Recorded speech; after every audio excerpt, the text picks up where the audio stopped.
People make time for everything and everyone else in their life, but they never make time for themselves. If you go up to someone who you know and say, like, would you like to catch up for coffee? Let's do coffee. They're like, oh, I can't this week, but I can next week. How about Thursday, 7 p.m.? Perfect. I'll see you at this place. When was the last time someone is willing to take time out of their life to spend time with themselves? So if I wanted to get to know you, and we've had one dinner and we had a great conversation, we're spending time here. If I wanted to get to know you, I would have to spend time with you. We'd have to meet up for coffee, a glass of wine. If I really want to get to know you, maybe we meet up once a week. Every Friday night we go out for a glass of wine, we chat for a couple of hours. After a year, I'd get to know you really well, you'd get to know me really well. But it requires me spending time with you. So if you want to get to know yourself, you need to spend time with yourself. But in a way that you can inquire, right? So people say to me things like, oh, I walk my dog in the park, that's my time with myself. And I'm like, no, it's not. That's you walking the dog. People go like, oh, I go for a jog, that's my alone time. No, that's you jogging, avoiding traffic, watching where you're stepping so you don't trip and fall over.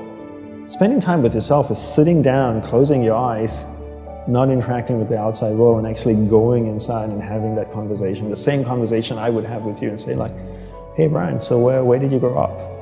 You said California, do you like to surf? No? Hate the water? Love the water? Tell me, right?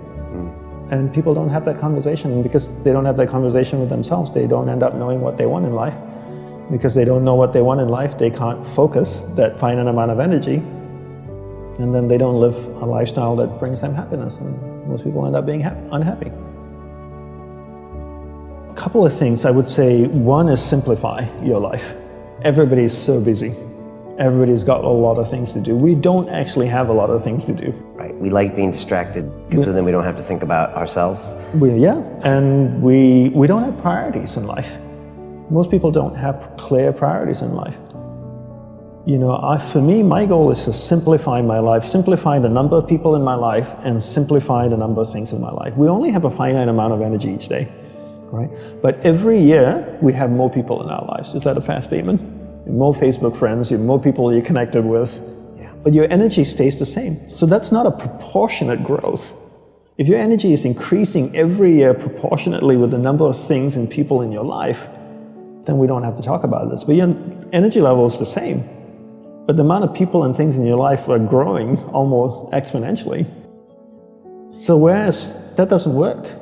So for me, it's always about simplifying first the people and things into your life, into who and what's most important, taking that finite energy that you have each day and focusing. Second step is learning how to focus and concentrate that finite amount of energy into the people and things that truly matter.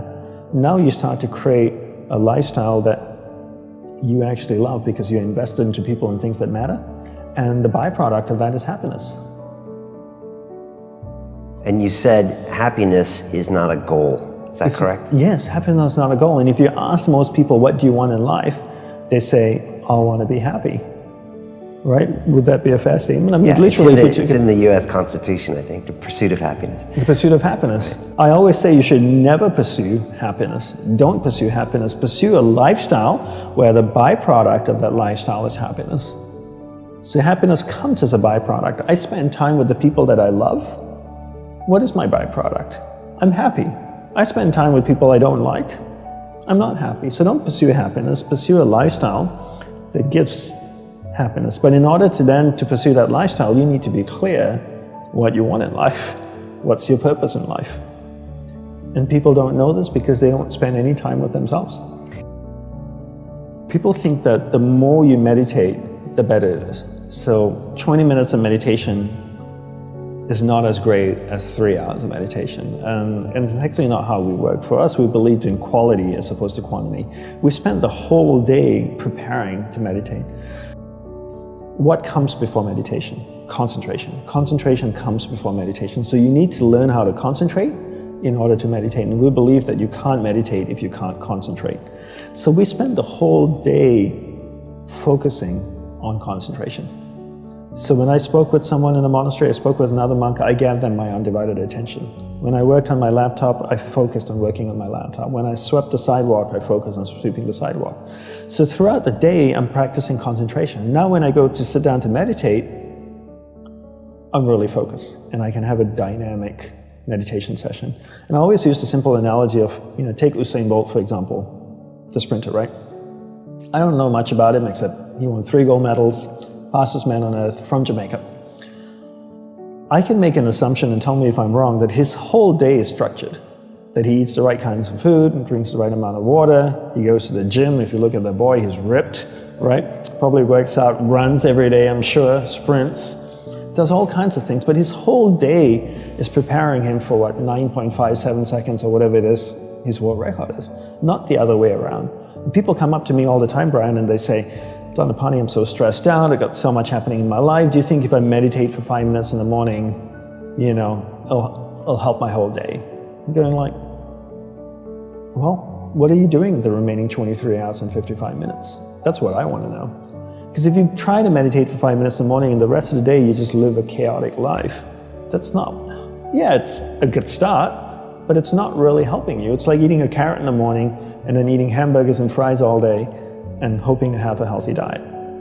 You have to understand that your whole day, your lifestyle is what's going to support your meditation practice at the start, and then your meditation practice grows, and then it turns around and supports your lifestyle. But not the other way around. You don't create a meditation practice to support your lifestyle. You create a lifestyle first, meditation second.